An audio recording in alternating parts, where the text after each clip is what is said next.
పర్వతాలు తొలగవచ్చు, తత్తరిల్లు మెట్టలన్నీ వీడిపోదు నా కృప నీకు. నా నిబంధన తొలగదు.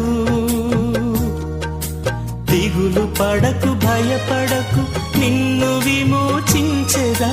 నీదు భారమంత మోసి నాదు శాంతి నొసగెదా అని చెప్పి వాగ్దానం చేసిన యేసయ్యా. తల్లిలా లాలించును, తండ్రిలా ప్రేమించును. తల్లిలా లాలించును, తండ్రిలా ప్రేమించును.